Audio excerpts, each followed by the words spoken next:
Genesis chapter 15. After this, the word of the Lord came to Abram in a vision. Do not be afraid, Abram. I am your shield, your very great reward. But Abram said, Sovereign Lord, what can you give me since I remain childless? And the one who will inherit my estate is Eliezer of Damascus. And Abram said, You have given me no children, so a servant in my household will be my heir. Then the word of the Lord came to him. This man will not be your heir, but a son who is your own flesh and blood will be your heir. He took him outside and said, Look up at the sky and count the stars, if indeed you can count them. Then he said to him, So shall your offspring be. Abram believed the Lord, and he credited to him as righteousness. He also said to him, I am the Lord, who brought you out of Ur of the Chaldeans, to give you this land to take possession of it. But Abram said, Sovereign Lord, how can I know that I will gain possession of it? So the Lord said to him, Bring me a heifer, a goat, and a ram, each 3 years old, along with a dove and a young pigeon.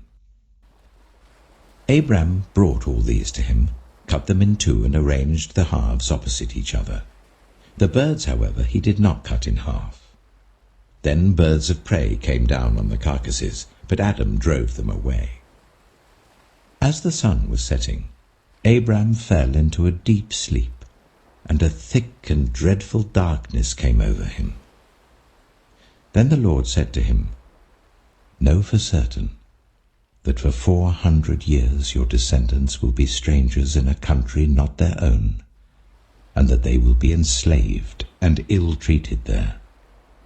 But I will punish the nation they serve as slaves, and afterward they will come out with great possessions. You, however, will go to your ancestors in peace and be buried at a good old age. In the 4th generation, your descendants will come back here, for the sin of the Amorites has not yet reached its full measure. When the sun had set and darkness had fallen, a smoking brazier with a blazing torch appeared and passed between the pieces. On that day the Lord made a covenant with Abram and said, To your descendants I give this land, from the Wadi of Egypt to the great river, the Euphrates, the land of the Kenites, Kenizzites, Kadmonites, Hittites, Perizzites, Rephaites, Amorites, Canaanites, Girgashites, and Jebusites. Matthew chapter 14. At that time Herod the Tetrarch heard the reports about Jesus, and he said to his attendants, This is John the Baptist. He is risen from the dead.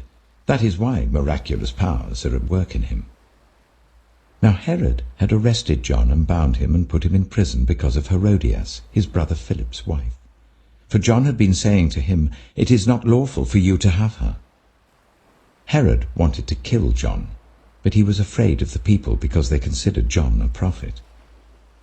On Herod's birthday, the daughter of Herodias danced for the guests, and pleased Herod so much that he promised with an oath to give her whatever she asked.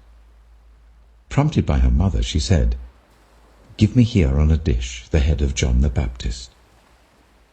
The king was distressed, but because of his oaths and his dinner guests, he ordered that her request be granted and had John beheaded in the prison. His head was brought in on a dish and given to the girl, who carried it to her mother.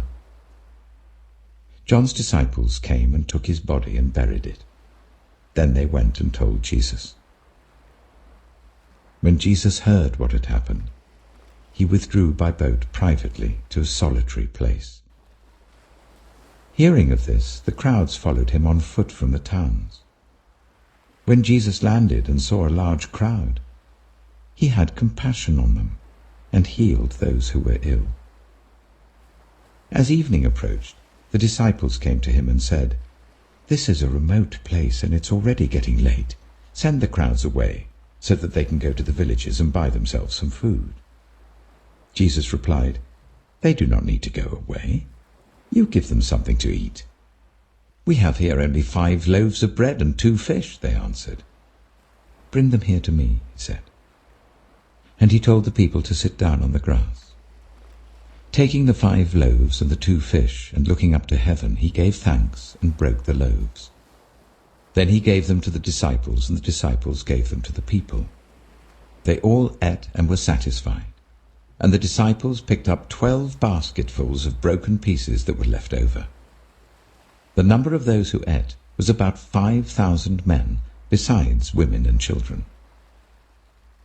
Immediately Jesus made the disciples get into the boat and go on ahead of him to the other side, while he dismissed the crowd. After he had dismissed them, he went up on a mountainside by himself to pray. Later that night, he was there alone, and the boat was already a considerable distance from land, buffeted by the waves because the wind was against it. Shortly before dawn, Jesus went out to them, walking on the lake. When the disciples saw him walking on the lake, they were terrified. "It's a ghost," they said, and cried out in fear. But Jesus immediately said to them, "Take courage, it is I. Don't be afraid." "Lord, if it's you," Peter replied, "tell me to come to you on the water."